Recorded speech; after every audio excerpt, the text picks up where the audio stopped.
Isang binatang tinatawag na aswang ng karamihan dahil sa kanyang pangit na pagmumuka.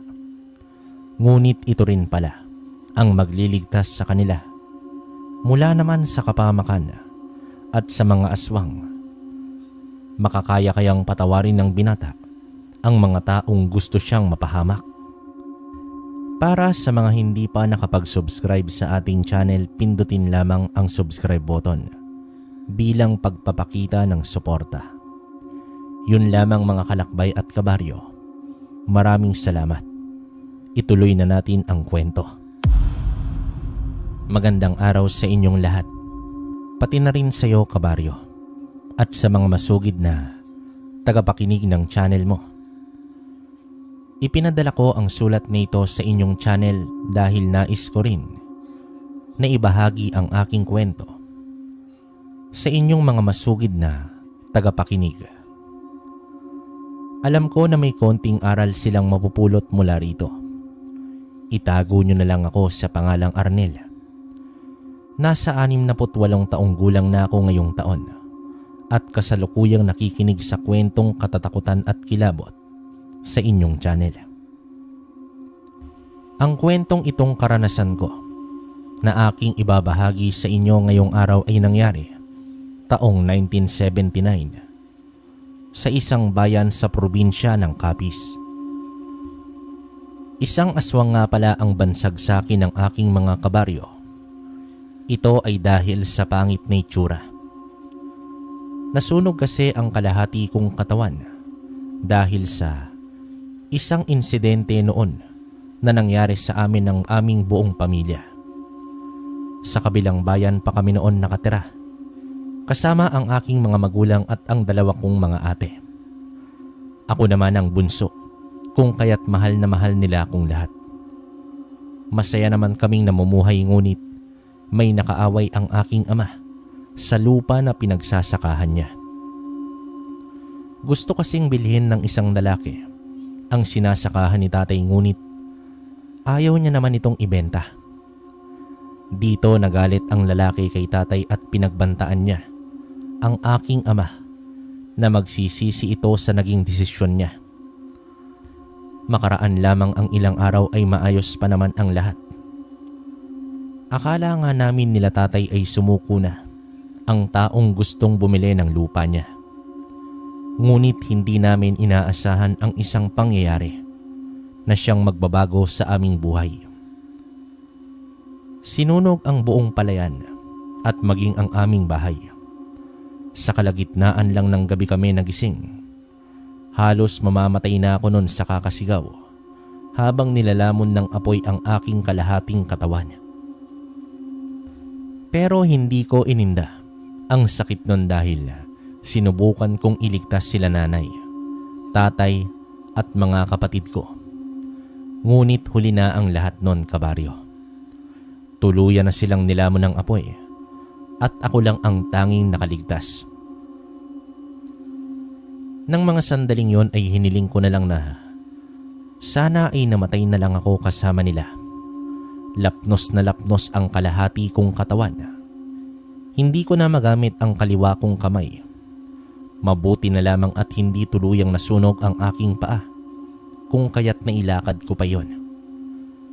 Halos hindi ako makausap ng matino pagkatapos ng nangyari. Tulala ako kahit na kausapin ako ng aking tiyo Doming.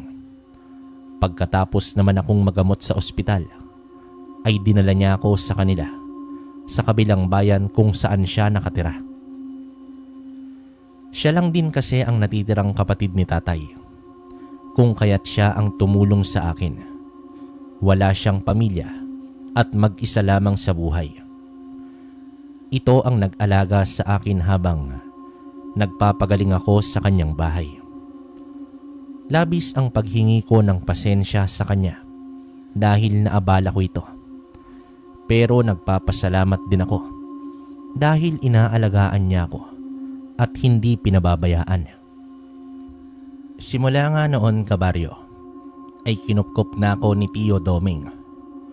Siya na ang itinuring kong pamilya. Kahit papaano ay pakiramdam ko, Hindi ako nag-iisa. Maraming taon na ang lumipas ngunit hindi ko pa rin nakakalimutan ang taong gumawa ng karumal-dumal na pangyayaring yon sa aming buhay. At sa tuwing pakatitigan ko ang aking sarili sa harap ng salamin, ay baon ko ang galit at puot para naman sa taong yon. Bakas na bakas ang ginawa niyang kasamaan sa aking buong pamilya. Habang nabubuhay ako ay pasan ko ang ginawa niya, maski ako ay napapangitan sa aking sarili dahil sa pagkasunog ng aking kalahating katawan. Dito bumuntong hininga naman ako habang nakatitig sa aking sarili. Natatakot na naman akong lumabas ng araw na yon, at baka paglabas ko ay laitin na naman ako ng mga tao. Baka tawagin na naman nila akong aswang o isinumpang bata. Lalo na at madalas akong awayan ni Jerome, ang isa sa mga kapitbahay namin na malaki yata ang galit sa akin. Hindi ko naman alam kung ano ang ginawa kong kasalanan at palagi na lang na ako ang nakikita niya. Dahil sa pagkakalat nila ng usapin na isa raw akong aswang, ay wala na sa aking lumalapit. Lahat ng mga tao sa aming baryo ay iwas na iwas sa akin. Minsan ay pinapakisamahan lamang nila ako dahil naman kay Tio Doming.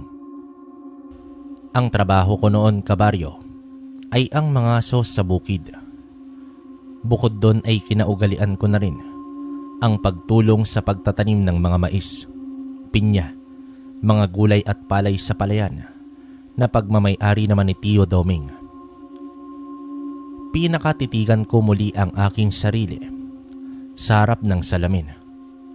Nagsuot naman muna ako ng polo at mahabang pantalon. Kinuha ko rin ang sombrero, pantakip sa aking muka. Pero kahit anong takip ko roon, ay makikita pa rin ang sunog na parte sa aking kaliwang pisngi. Paglabas ko ng aking kwarto, ay sumalubong sa akin si Tio Doming. Kasalukuyan siyang humihigop ng kape ng mga sandaling yon at may binabasa siyang isang libro na noon ko lang din nakita. Lumapit naman ako sa mesa para magtimpla ng kape at kumain ng pandesal na binili niya pa kahapon. Tinitigan ko ang librong binabasa niya. Ngunit nagtaka naman ako nang makitang wala naman iyong pangalan sa pabalat nito. Napansin naman ni Tio ang pagmamanman ko sa kanya. Kaya niya naman ako kinausap. Libro ito na binigay sa akin ng lolo mo, Arnel. Binili niya itong isama sa libing niya. Oras na mamatay siya ngunit hindi ko ginawa. Nagkaroon kasi ako ng interes sa nilalaman nito. Bakit ho, Tio? Ano po bang nilalaman yan? Mga kaalaman tungkol sa panggagamot, anting-anting o mutya, saka tungkol sa mga orasyon. Matagal na nga akong naghahanap ng anting-anting at mga mutya, ngunit wala akong mahanap-hanap. Narinig ko na po ang tungkol sa mga anting-anting na yan, Tio Doming. Ngunit hindi naman ganun lubos ang pangunawa ko. Hindi ko alam na totoo pala ang mga ganyan. Akala ko ay kwento-kwento lang. Nako, totoo iyon. Ang lolo mo ay isang antingero. Ngunit huli na niyang sinabi iyon sa amin. Noong hanapin ko ang anting-anting niya ay wala akong nakita. Sa tingin ko ay binalik niya iyon sa gabay na nagbigay sa kanya. Sayang kung pinamana niya iyon sa akin. May kapangyarihan na sana ako ngayon at kakaibang lakas. Nagagamit ko sana para tulungan ng mga taong nasa panganib. Kaya lang wala eh. Tio, hindi ho ba? Kapag may anting-anting o mutya ka, nasa bingit ng kamatayan ng buhay mo. Marami kang makakalaban ng mga masasamang nilalang tulad ng mga aswang. Oo, Arnel. Pero depende naman iyon sa paggamit mo ng anting-anting o ng iyong mutya. Bukod sa may kapangyarihan ka, makakatulong ka rin sa iyong kapwa. Kung sabagay nga po, Tio, mukhang maganda sa pakiramdam kapag nakakatulong sa kapwa. Sinabi mo pa. O siya, Kapag makakakita ako ng mutya o anting-anting, sasabihin ko agad sa iyo. Magtiwala ka lang po, Tiyo. Ipagkakalob din sa'yo yan. Dito napailing na lamang sa akin si Tio Doming at pinagpatuloy na ang kanyang pagbabasa. Ako naman ay nagsimula ng mag-almusal. Para tumungo naman ako sa bukid para mangaso at tumulong sa pagtatanim ng mga mais at mag-ani ng pwede ng anihin. Nauna na akong umalis ng bahay dahil may pupuntahan pa raw muna si Tio Doming. Kukunin niya raw ang binhi sa bahay ni Mang Isko. Kaya naman nauna na ako sa kanya na tumungo sa bukid. Habang naglalakad sa daan sa aming baryo ay namataan ko naman agad sa unahan itong si Jerome. Mukhang kanina pa ito nakaabang sa labas ng kanilang bahay kasama ang kapatid nitong lalaki na si Miguel. Nakasandal ito sa puno ng bayabas habang sumisipol. Nang matanaw niya ako ay agad naman siyang umisi at namulsa. Dito huminga naman ako ng malalim. Hinanda ko ang aking sarili mula sa kung ano man ang plano niyang gagawin niya. Araw-araw naman ay ganoon palagi ang eksena. Palagi niya akong inaabangan para lamang tuksohin o kaya ay pagdiskitahan. Pinagtawanan naman ako ng ilan naming mga kabaryo habang may mapanghusgang mga tingin sa akin. Panigurado na magigisa na naman nila ako dahil hindi ko naman kasama noon si Tio Doming. Ang aga mo naman ngayon, pangit na aswang. Himala at hindi ka nasusunog sa araw. Ang lakas mo rin pala. Hindi tinatabla ng araw. Tigilan mo na nga ako, Jerome. Hindi na maganda yung biro mo. Hindi mo naman ako nakitang kumain ng tao. Kaya hindi mo mapapatunayan na aswang nga ako. Naririnig mo ba ang sinasabi mo? Kailangan ko pa bang makita na kumakain ka ng tao bago ka matawag na aswang? Tignan mo nga itsura mo. Mukha ka ng aswang sa kapangitan mo. Ikaw nga siguro ang kumakain ng mga manok at baboy na nawawala rito sa ating nayon eh. Simula nang lumipat ka lang dito, marami ng perwisyo at kababalaghan ang nangyayari sa nayon natin. Ikaw lang naman na may pangit na mukha eh. Kaya ikaw ang aswang. Wala akong kinalaman sa mga nawawalang manok o baboy. Wala akong ginagawang masama. Baka ibang may gawa nun na taga rito din. Huwag ka nang tumanggi pa, Arnel. Alam na namin yung sikreto mo. Isa kang aswang. Aswang ka. Aswang. Pagkatapos yon ipagsigawan ni Jerome ay tumawa siya ng malakas. Narinig siya ng mga ilang kapitbahay nila. Kaya pinagtawanan din ako ng mga ito. Pumulot naman siya ng maliit na bato sa kanilang bakuran at pinagbabato niya ako noon. Dito mabilis akong tumakbo palayo sa kanila. Lakad-takbo ang ginawa ko hanggang sa makarating ako sa bukana ng gubat patungo sa bukid. Habang naglalakad sa daan ay hindi ko napipigilan ang aking sarili na umiyak. Labis akong nasaktan sa mga paratang ni Jerome sa akin at ng ilan mga kabaryo namin. Hindi ko alam sa mga sandaling yon kung bakit ganoon ang trato nila sa isang tulad ko. Kahit ano ang tanggi ko ay ayaw rin nilang maniwala sa akin. Mas nagmumukha lang akong tanga sa harap nilang lahat. Kahit ano ang gawin ko ay wala ring patutunguhan. Pinaalis ko ang luhang tumakas sa aking pisngi at nagpatuloy na ako sa aking paglalakad. Makalipas naman ang ilang sandali ay kumunot ang noo ko nang hindi na pamilyar sa akin ang lugar na aking kinaroroonan. Huminto naman ako sa paglalakad at pinakatitigan ng mabuti ang buong paligid. Nasa gubat pa rin naman ako ng mga sandaling yon. Ngunit iba ang daan na aking tinatahak. Napasinghap naman ako habang lumilinga sa paligid. Pilit kong inaalala sa mga sandaling yon kung saan pa pwedeng dumaan patungo sa bukid ni Tio Doming. Ilang beses kong sinubukan na Tahakin ang 100 na naroon ngunit bumabalik pa rin ako sa aking pinanggalingan. Napadasal na ako sa oras na iyon. Nananalangin ako sa Diyos na iligtas niya ako mula sa kung anumang engkantasyon sa gubat na iyon. Hinubad ko rin ang aking damit para baliktarin ang mga iyon at nagbabaka sakali na makabalik na ako sa lugar kung nasaan ako kanina. Ngunit wala pa rin nangyari. Nananatili pa rin ako sa parte ng gubat na iyon na hindi naman pamilyar sa akin. Nasa gitna ako ng kapatagan na malalago ang mga talahib at damo.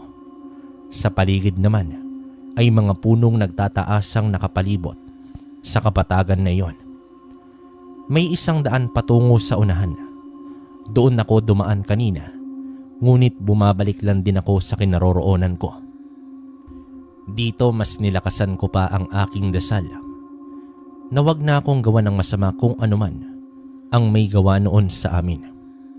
Kahit baliktad na ang mga damit ko, ay wala pa ring nangyari. Dito binalot ng kaba ang dibdib ko habang dumarasal ako. Hindi ko rin maiwasan ang pawisan ng sobra. Takot ako noon na baka hindi na ako makauwi sa bahay ni Tio Doming. Hindi ko rin malaman kung inaaswang ba ako o kaya ay naengkanto. Sinubukan kong muli na tahakin ang gubat ngunit gaya ng nauna ay bumalik pa rin ako sa aking kinaroroonan kanina. Ilang sandali na pagtingin ko sa paligid ay nakarinig naman ako ng munting kaluskos na nagmumula sa aking likuran. Dito lumingon ako ng mabilis para tingnan kung sino ang naroroon, lalo na at gumagalaw ang mga talahib at mga damo. Papalapit iyon ng papalapit sa akin. Sa sobrang kaba ko nun, kabaryo, kinuha ko ang punyal mula naman sa aking bewang at hinawakan ko iyon ng mahigpit. Naturuan na ako ni Tio Doming kung papaano makipaglaban, kaya nasisiguro ko na may laban pa rin ako kahit papaano kung sino man ang nasa talahiban. Makalipas ang ilang sandali ay lumabas ang isang hayop mula roon at huminto naman ito sa aking harapan. Nanlaki naman ang mga mata ko nang makita ang laki niya. Nanlilisik ang mga mata nitong nakatitig sa akin. Hindi lang din yon ang aking napansin, kundi maging ang laki nito. Parang kasing laki ito ng isang tao. May itim na medyo bughaw na balahibo, habang may mahaba ang kanyang buntot, may tuwid na 2 tenga, at mahaba rin ang katawan. Kung hindi ako nagkakamali nun, ay isa itong musang. Ngunit hindi ako makapaniwala sa laki nito. Base sa aura nito, ay mukhang hindi ito isang normal na musang lamang. Napakalaki nito na halos kasing laki ko na. Lalo pa ang pagkatitig nito sa akin. Huwag mo akong sasaktan. Wala akong ginagawa sa gubat mo. Naliligaw lang talaga ako kanina pa.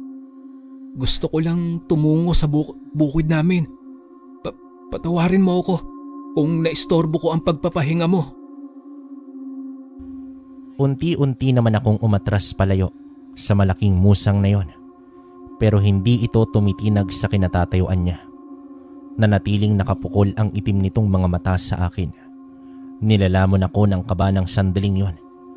Kung may gawin man siyang masama sa akin ay nakahanda akong tumakbo at manlaban. Subalit ganoon na lamang ang gulat ko nang bigla itong magsalita. Natigil ako sa paghakbang, paatras at natulala lang habang nakatingin sa musang. Sinampal ko pa ang aking sarili at kinurot ang aking balat para lamang masiguro na hindi ako nananaginip lang. Nang masiguro ko na totoo talagang nagsasalita ang musang, ay doon na ako nagimbal.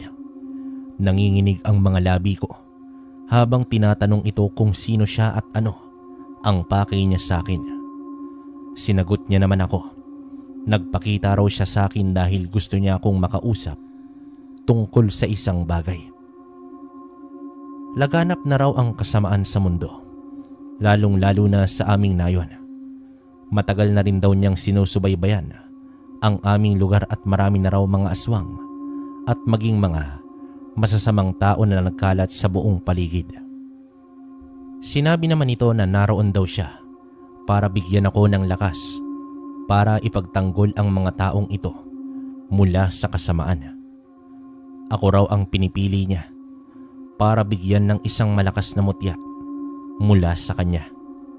Iyon daw ang magbibigay sa akin ng lakas para labanan ang mga masasamang nilalang at para panatilihin ang kapayapaan sa aming baryo. Hindi naman ako makapaniwala sa mga sandaling yon, kaya tinawanan ko na lamang ang sinabi niya. Sinabihan ko pa ang musang na hindi ako ang taong karapat-dapat na bigyan niya ng mutya.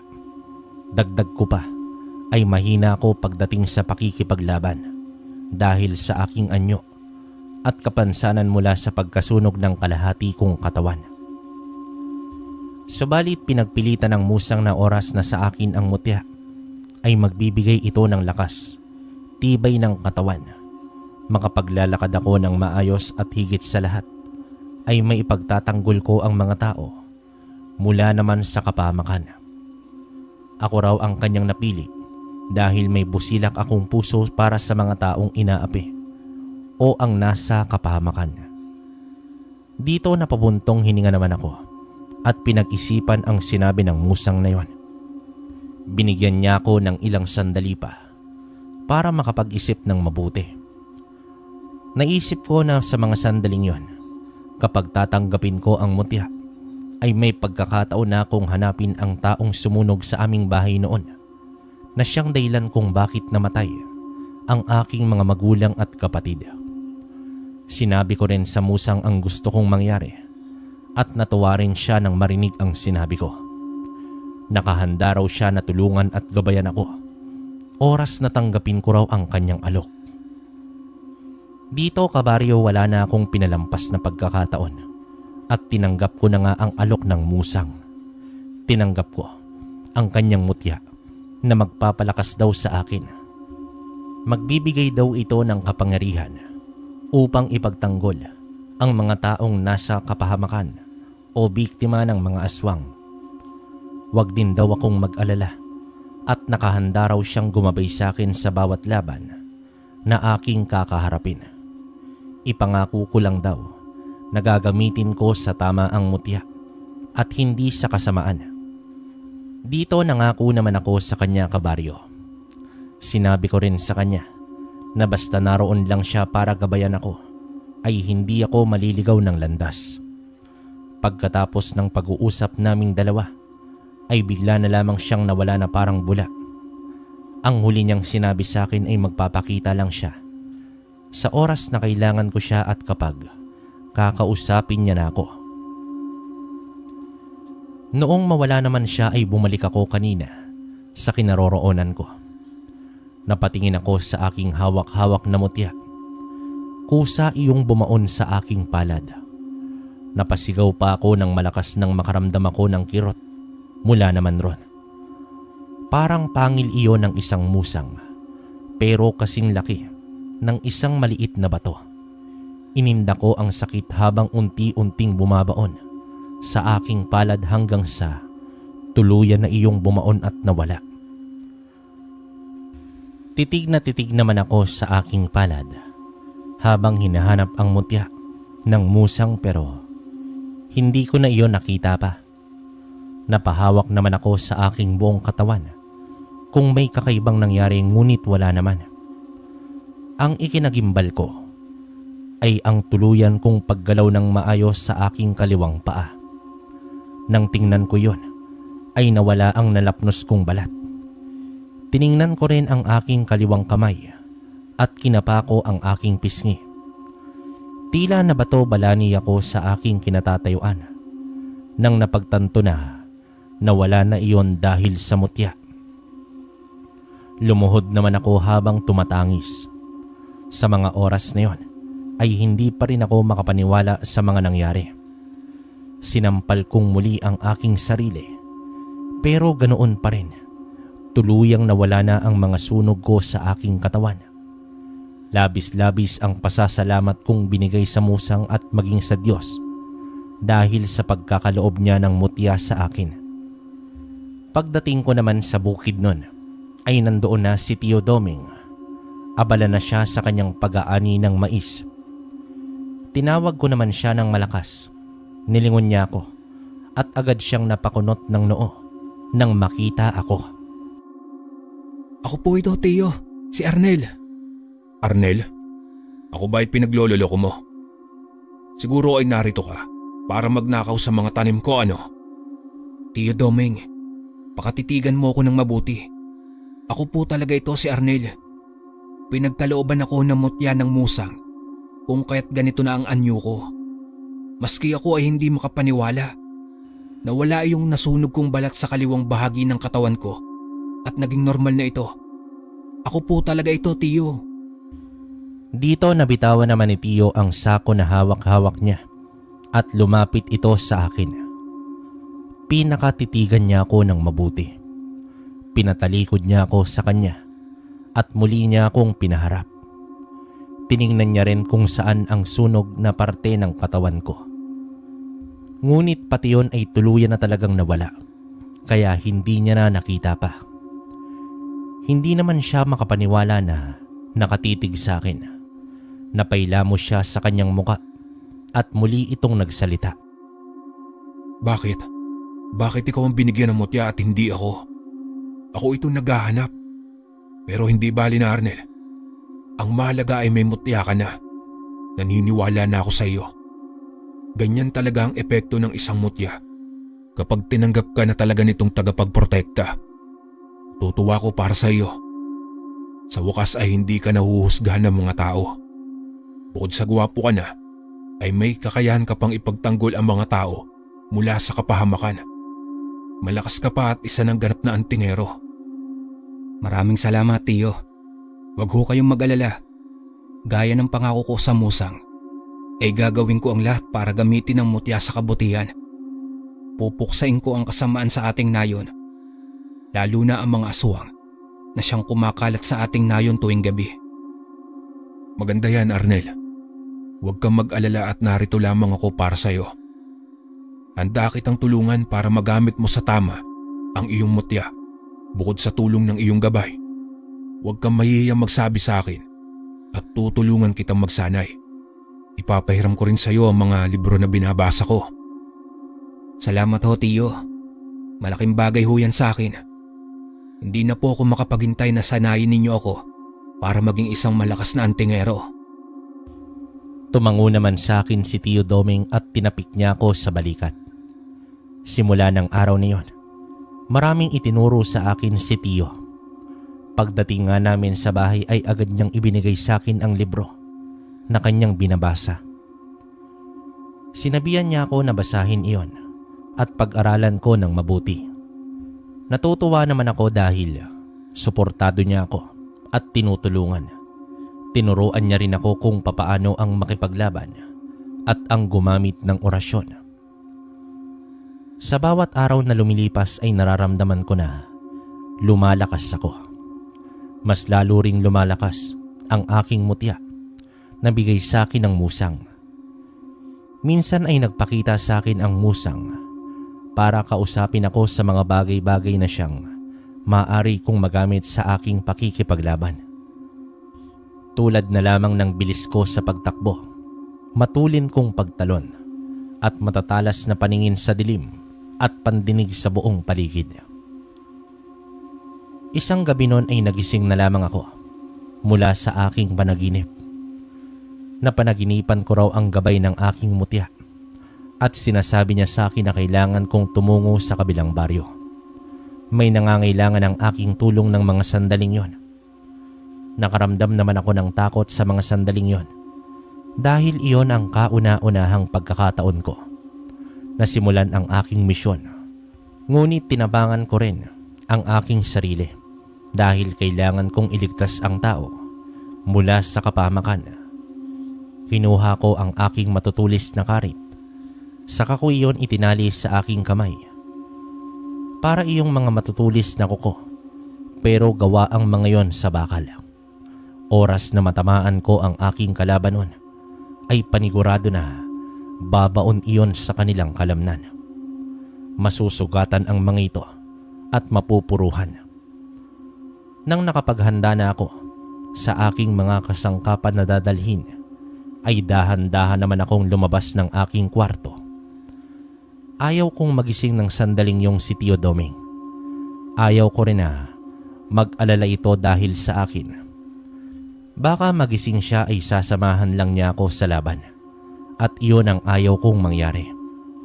Nang tuluyan na akong makalabas ng aming bahay, ay sumalubong sa akin ang kadiliman. Ngunit dahil sa tulong ng liwanag ng buwan, ay naaninag ko ang paligid.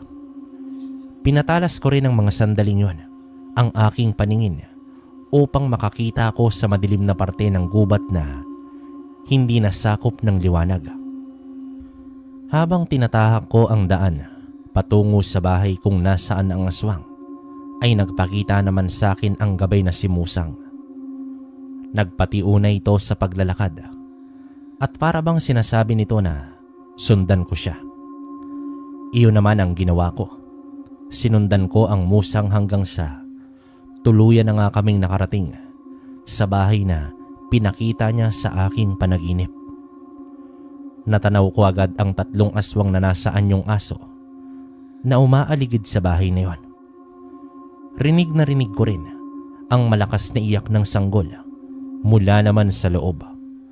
Kumuyom ang aking 2 kamay nang mapagtanto ko na dinadasalan ang 3 aswang na limutin ang mga tao sa loob para makuha ng mga ito ang sanggol. Ngunit hindi ko naman yon hahayaan na mangyari. Malakas kong tinawag ang 3 aswang dahilan para mapatingin sila sa akin. Huwag niyo nang aksayin ang oras ninyong 3. Bakit hindi niyo na lang ako labanan? Dinadamay niyo pa ang sanggol sa gusto niyong mangyari. Bakit? Sino ka naman bagong dating ka? Narito ka ba para takutin kami? Hindi ako naparito para takutin kayo. Nandito ako upang pigilan kayong 3 sa binabalak niyong gawin. Ako muna ang harapin ninyo bago ninyo galawin ang mga taong nasa loob. Hindi kami pumapatol sa katulad mo. Huwag mo nang aksayin pa ang oras mo sa amin. Kung ako sa'yo, titigil na ako sa pag-iilusyon na matatalo mo kami. Hindi mo kami matatakot dahil lang dyan sa mga pinagsasabi mo. Bakit? Sino ka ba? Sabihin na lang natin na ako ang tatapos sa kasamaan ninyo. Kaya hindi na ninyo kailangan na makilala pa kung sino ako. Kung ganon, ilabas mo ang kakayahan mo. Huwag mo kaming minamaliit. Hindi mo yata alam ang kaya naming gawing mga aswang. Dito mabilis na tumalon ang 3 asong aswang patungo naman sa aking kinaroroonan. Inatake nila ako, subalit agad din akong nakaiwas. Taglay ko ng mga sandaling yon ang bilis ng isang musang.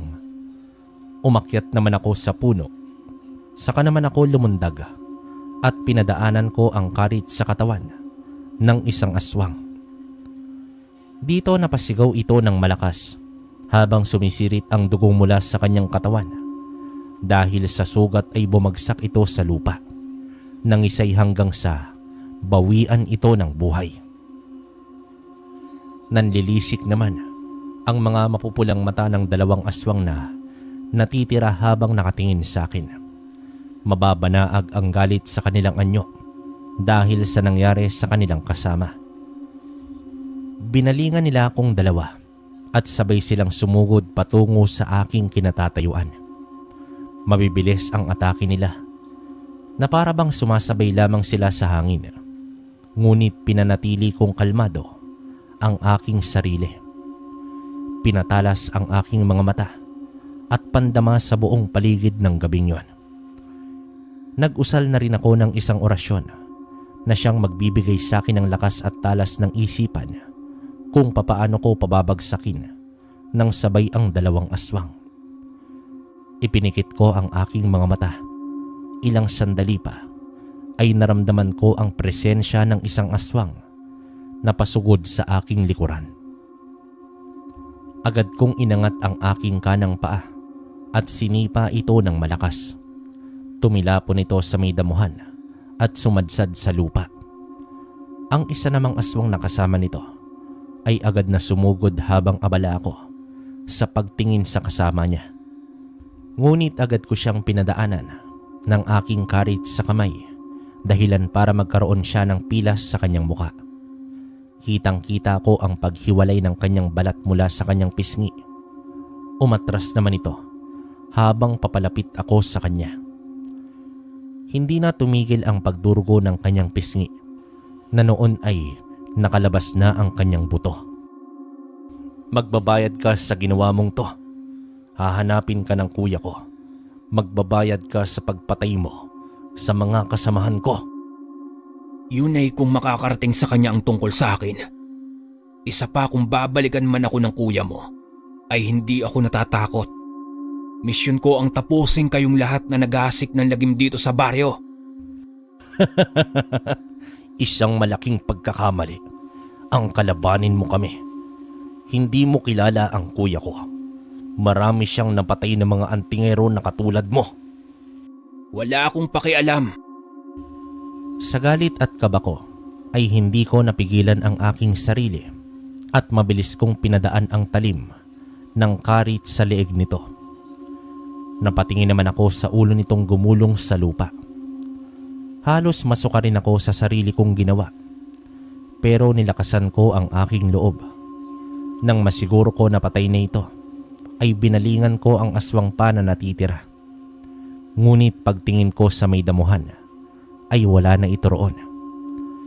Sinubukan ko pa itong habulin at hanapin sa buong gubat, ngunit hindi ko na ito nakita pa. Napamura naman ako ng sunod-sunod habang iniisip ko na babalikan nga ako ng aswang na sinasabi niya.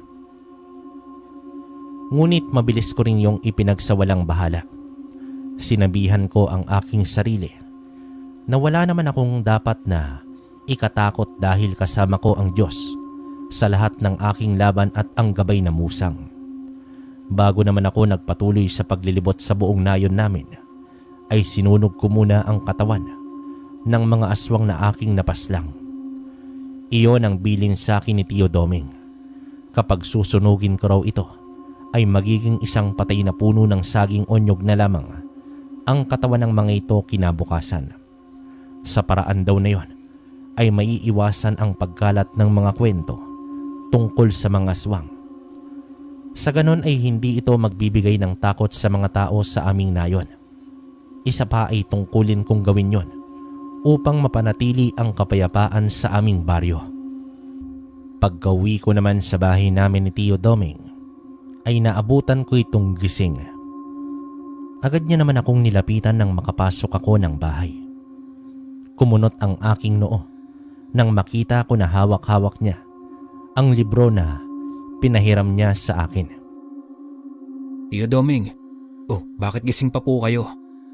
Nagising ba kita kanina noong lumabas ako? Nagising lang ako kanina nang marinig kong lumabas ka ng silid. Pero ayos lang iyon. Hindi na ako nakabalik sa pagtulog dahil nag-aalala ako sa iyo. Kamusta ang lakad mo ngayong gabi? Nako Tio, nakakatuwa at nailigtas ko ang isa nating kanayon mula sa mga aswang. Nakapas lang ako ng 2, pero nakatakas ang isa sa kanila. Sinubukan kong hanapin at habulin, kaya lang hindi ko na nakita. Baka balikan kanila. Baka magsumbong na iyon sa pinuno nila. Huwag po kayong mag-alala Tio.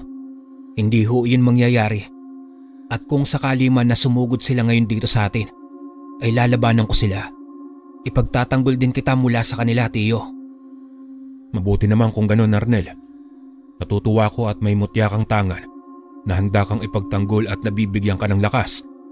Sana ay magkaroon din ako niyan balang araw. Huwag ho kayong mag-alala Tio. Ipagdarasal ko na biyayaan din kayo ng mutya. Tutulungan ko rin po kayo sa paghahanap ng mutya o anting-anting. Maraming salamat, pamangkin. O siya, magpahinga ka na. Tatapusin ko lang itong pagbabasa ko. Sige ho, Tiyo Doming. Matulog na rin ho kayo at gabi na. Maaga pa po tayo bukas.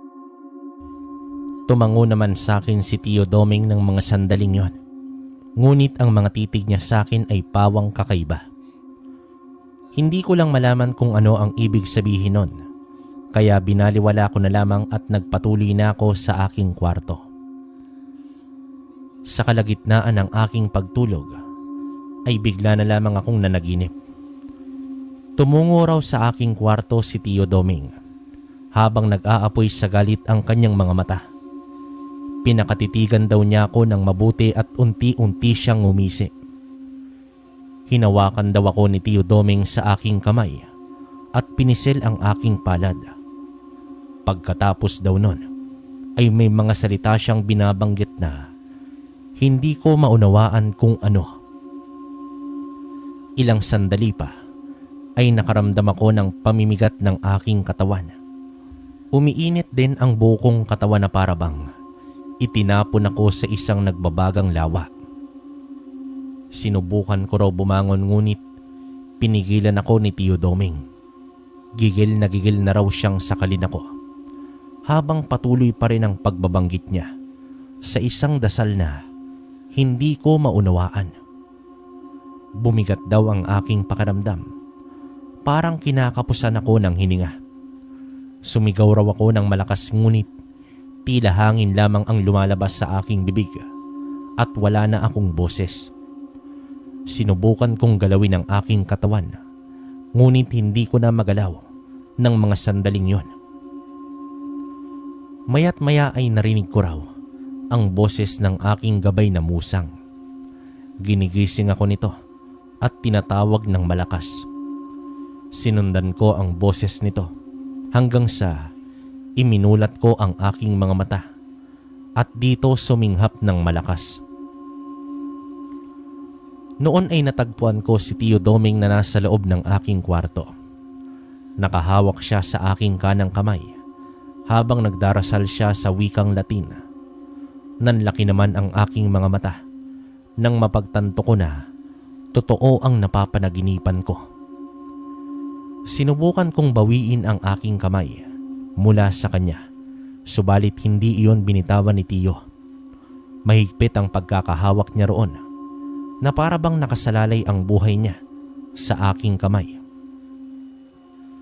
Magsasalita na sana ako para tawagin siya nang mapasigaw ako ng malakas.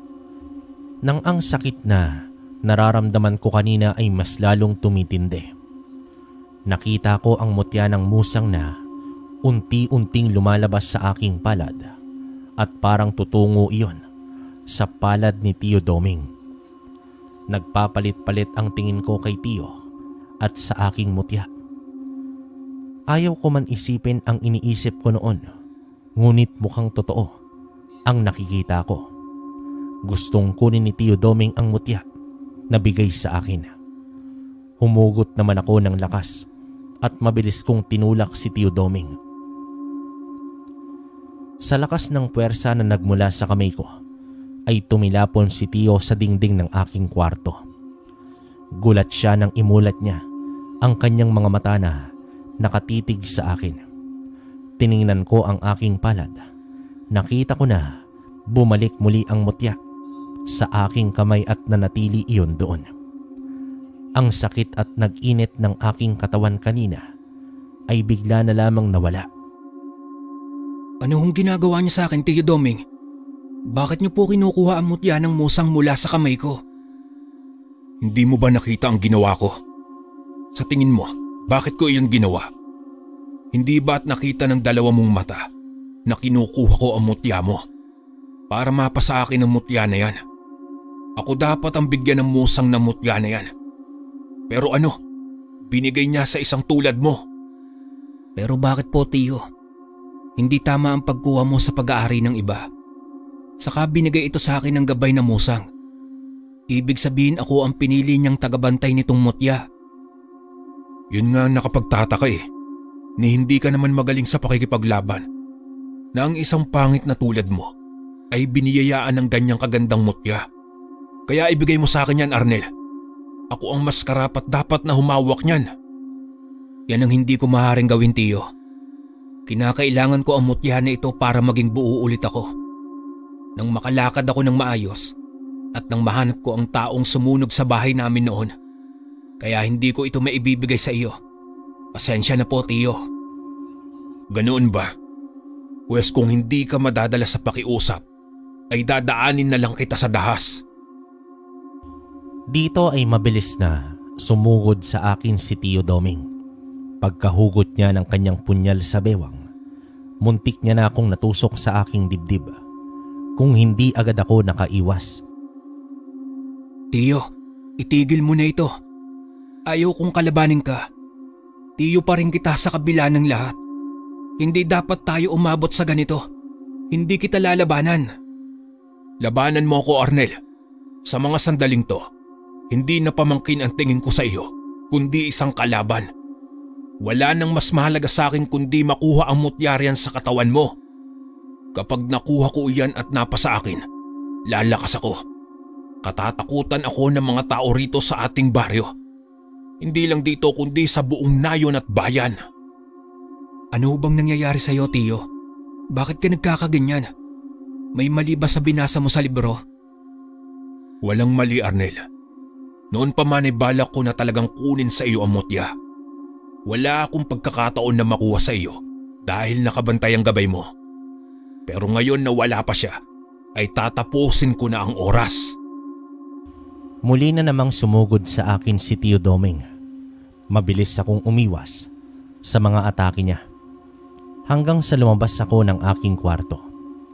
Kinuha ko ang aking karit at saka ko iyon isinuot sa aking dalawang kamay. Ayaw ko man labanan si Tio Doming subalit mukhang hindi niya yata ako tatantanan. Hinabol ako ni Tio sa labas ng aming bahay. Nang tumungo ako sa aming bakuran, tuluyan ko siyang hinarap nang tawagin niya ako. Noon ay may hawak na siyang tabak na mahabang pag-aari niya.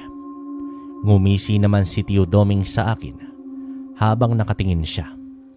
Sa mga sandaling yon ay kinilabutan ako sa kung ano ang maaaring gawin niya sa akin. Napagtanto ko na rin na seryoso siya sa mga sinasabi niya. Magsasalita na sana ako ulit nang matigilan ako nang marinig ko ang malakas na alulong ng mga asong aswang. Sa hindi kalayuan, naramdaman ko agad ang pag-iinit ng aking palad. Ibig sabihin nun ay maraming mga aswang ang nasa paligid. Base naman sa mga alulong ng mga ito, ay palapit na sila sa bahay namin ni Tio Doming. Gusto ko sanang pigilan si Tio noon, subalit mabilis niya akong inatake. Iniwasan ko ang mga galaw niya mula naman sa sipa at mga suntok at ang pagtangka niyang pagsaksak sa akin ng punyal. Hindi ko naman akalain noon na magagawa iyon ni Tio Doming sa akin para lamang makuha sa akin ang mutya. Natigilan lamang si Tio sa pag-atake sa akin nang biglang dumating ang halos 10 aswang. Nasaan yung tao pa ang mga ito, kaya't kitang-kita ko ang kanilang muka. Ngunit hindi naman ako pamilyar sa kanilang mga muka. Ang huling dumating ay si Mang Simon, ang aming kanayon na nakatira sa kabilang baryo. Kumunot naman ang aking noo nang magtama ang paningin naming dalawa. Maski si Tio Doming ay natigilan din nang makita itong si Mang Simon. Hindi ko akalain na ang isang tulad mo lamang ang papas lang sa aking kapatid. Pinatay mo si Toro at dahil dyan ay pagbabayarin kita sa ginawa mo. Dapat lamang iyon sa kanya, Mang Simon. Malinaw naman siguro sa inyo na dapat ay tinigil na ninyo ang paggawa ng kasamaan. Ngunit ayaw niyong tumigil. Marapat lamang natuparin at gawin ko ang aking tungkulin. Tulad niyo ay ginagawa ko lang din ang misyon o gusto kong gawin. Kahit ano pa ang sabihin mo, Arnel, pinatay mo pa rin ang kapatid ko. At dapat lang na pagbayaran mo ang bagay na yon. Mali ka ng kinalaban mo. Oy kayo, tumigil ka nga, Simon. Pwede mo namang gawin ang bagay na yan kay Arnel. Pero bago ang lahat, Hayaan niyo muna akong kunin ang mutya sa kanya. Tiyo, paano mo nasasabi ang bagay na yan? Pamangkin mo ko, Tiyo, hindi ba? Magkasama tayo simula noong niligtas mo ako. Oo, pamangkin kita. Tinanggap kita sa pamamahay ko. Kinupkop. Pero ang hindi ko matanggap ay ang magkaroon ka ng mutya. Matagal kong pinangarap ang bagay na yan. Pero sa iyo lang binigay. Hindi ko yun matatanggap. Wala nang mas mahalaga sa akin kundi ang mutya. Kung gusto mong maging bati tayo, ibigay mo sa akin yan, Arnel. Pasensya na, Tiyo, pero hindi ko yan magagawa. Bakit ka ba biglang nagbago, Tiyo? Anong nangyari? Wala ka nang pakialam sa bagay na iyon. Akin na ang mutya. Kayong dalawang magtiyuhin. Tumahimik kayo. Harapin mo na ako, Arnel. Hindi pa ako nakakakilos ng mga sandaling yon nang bigla na lamang lumusob sa akin si Mang Simon, patungo naman sa akin. Ngunit mabilis siyang hinarap ni Tio Doming na nanlilisik ang mga mata. Hindi ko alam kung ano ang nangyari kay Tio, pero pakiramdam ko ay may mali talaga sa kanya. Sinipa ni Mang Simon si Tio Doming sa dibdib. Tumilapon si Tio at tumama ang kanyang likod sa dingding ng aming bahay. Iyon ang dahilan para mawalan ng malay si Tio Doming. Pinatahimik ko lang ang tiyo mo. Masyado niya kasing inaagaw ang atensyon mo. Gusto na kitang mapatay ngayong gabi. Kaya huwag mo sanang masamain, Arnel. Walang iya ka, Mang Simon. Kung alam ko lang na aswang ka, matagal na sana kitang tinapos. Ngunit hindi mo nagawa. Ngayon ay hindi mo pa rin yun magagawa. Dahil sisiguraduhin ko na mapapatay kita, Arnel. Kumuyom ang mga kamay ko nang balingan ko si Mang Simon, na noon ay nakangisi sa akin habang nanlilisik ang mga mata na purong pula. Tumingala siya sa langit at sumigaw ng malakas. Kitang-kita ko ang pagpapalit niya ng anyok sa isang malaking aso na kulay itim. Kasabay niya sa pagpapalit ng anyok ang 10 niyang mga kasama. Muli naman silang umalulong habang nakatingala sa buwan. Pagkatapos nun ay bumaling sa akin si Mang Simon. Sinenyasan niya ang mga kanyang tauhan na sugurin ako. Sabay-sabay na nagtakbuhan ang 10 aswang patungo sa aking kinaroroonan. Mabibilis ang kilos nilang lahat, pero kitang-kita ng aking 2 mata ang kanilang mga galaw. Ngumisi naman ako ng mabilis na tumakbo para salubungin sila. Sumadsad ako sa lupa at sa kapaluhod na nagpadulas sa damo. Dito ibinuka ko ang aking 2 kamay na may karit. Nang dumaan ang 2 aswang ay nahiwa ang kanilang tagiliran, dahilan para matumba silang 2. Napatigil ang mga natira at gulat na napatitig sa akin. Nagbabaga ang mga mata ko na tumakbo patungo sa kanila. Bumilis naman ang hakbang ng mga pako at naging magaan ang aking pakiramdam, dahilan para makatalon ako ng mataas. Pagtalon ko ay agad akong sumakay sa likuran ng isang aswang at inahon ko sa kanyang ulo ang hawak kong karit. Tumalon naman ako sa lupa at sinalubong naman ang isang aswang at sinaksak ko rin siya sa kanyang ngalangala. Rinig na rinig ko ang kanilang mga hinagpis ng sandaling yon. Pero nanatili pa rin nakatayo si Mang Simon at hinihintay na kumilos ang mga kasama pa niyang natitira. Sumugod muli ang mga kampon niya ng sunod-sunod sa akin. Mabilis naman akong umilag sa kanilang mga atake. Sa mga sandaling yon ay nag-usal na ako ng orasyon. Naramdaman ko ang enerhiyang naglalakbay sa aking buong katawan.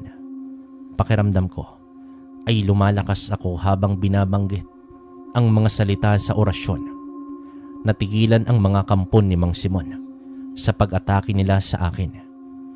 Hindi sila makalapit sa akin at parabang nasasaktan sila sa dasal ko. Dito kinuha ko na ang pagkakataon na yon para isa-isahin silang paslangin. Sinaksak ko ang mga ito ng karit at sunod-sunod silang natumba sa may damuhan. Bumaling naman ako kay Mang Simon na noon ay nanggagalaiti na siya sa galit. Tapusin na natin ito, Mang Simon. Tama na ang paglalaro. Mabuti pa nga, Arnel. Mabilis na tumalon si Mang Simon, patungo naman sa akin. Sa bilis niya ay hindi ko nailagan ang atake niya. Dito napasigaw ako ng malakas nang kagatin niya ako ng mahaba niyang mga pangil sa aking balikat. Pero agad naman niya akong itinapon sa may kakawyan. Napaungol ako nang tumama ang aking likuran sa isang punong kahoy. Subalit agad din akong nakabawi nang muli kong maramdaman ang pagdaloy ng enerhiya ng mutya sa aking katawan. Nakita ko na humilom ang sugat sa aking balikat.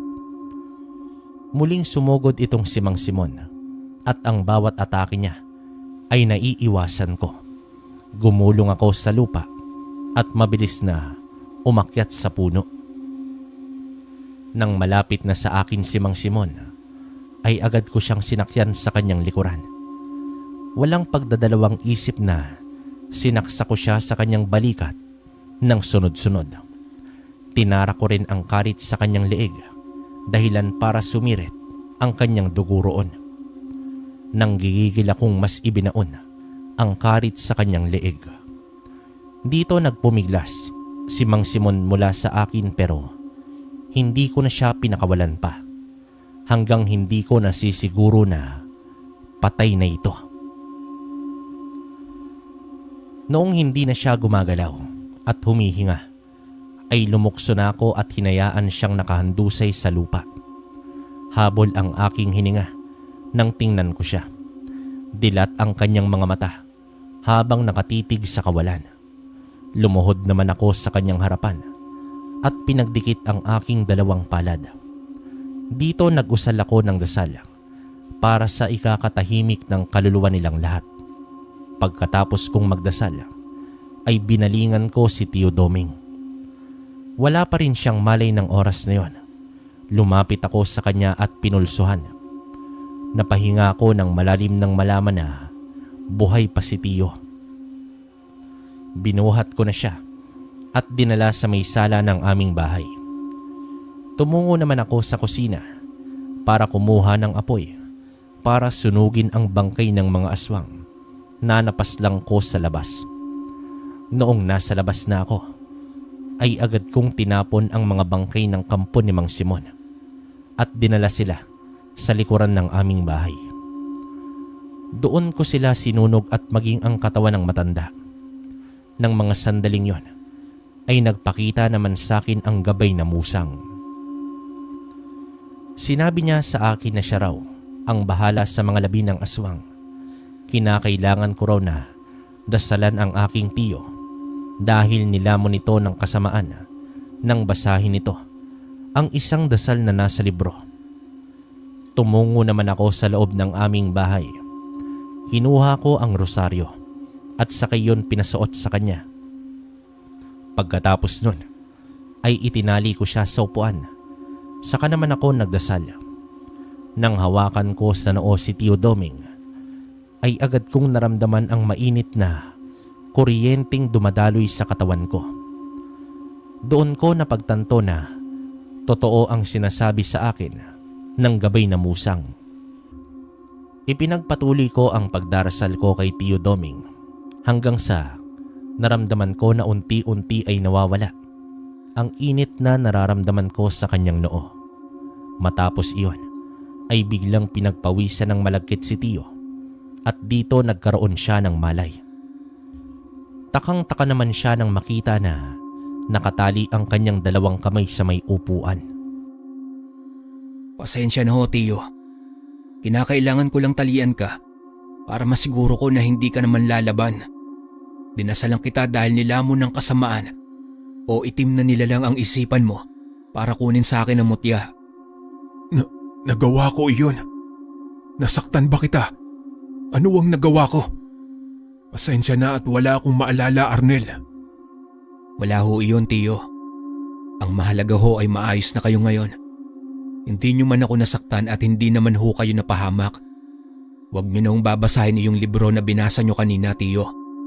Mukhang iyon ang dahilan kung bakit wala kayo sa sarili kanina. Huwag kang magalala, pamangkin. Hindi ko na yun babasahin kung ganoon. Pasensya ka na. Tumango naman ako kay Tiyo.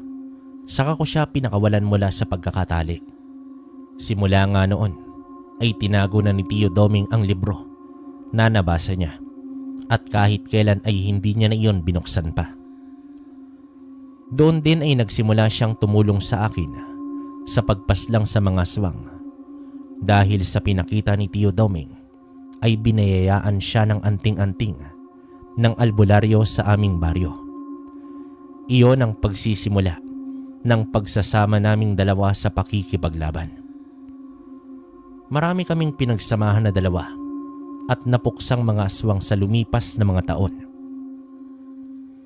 Hanggang sa tuluyang pumanaw na si Tio Doming ay baon ko pa rin ang mga itinuro niya sa akin. Hinanap ko ang taong nagpasunog sa aming tahanan para pagbayarin siya sa ginawa niya. Ngunit hindi ko na ito nahanap pa. Ang balita ko ay lumipat na ang mga ito sa ibang lugar sa takot daw na ipakulong sila sa nangyari noon. Dahil doon ay hindi ko man lang naipaghigante ang pagkamatay ng mga magulang ko. Subalit wala rin naman akong pagsisisi. Pinatawad ko na lang sila habang lumipas ang panahon. Sa panahon ngayon ay madalang na lang ang pagpapakita ng mga aswang. Ngunit ganoon pa man ay nakahanda pa rin akong puksain sila hanggang sa aking kahuli-hulihang hininga. Dito ko natatapusin ang kwento ko, kabaryo. Maraming salamat kung mailalahad mo ang karanasan kong ito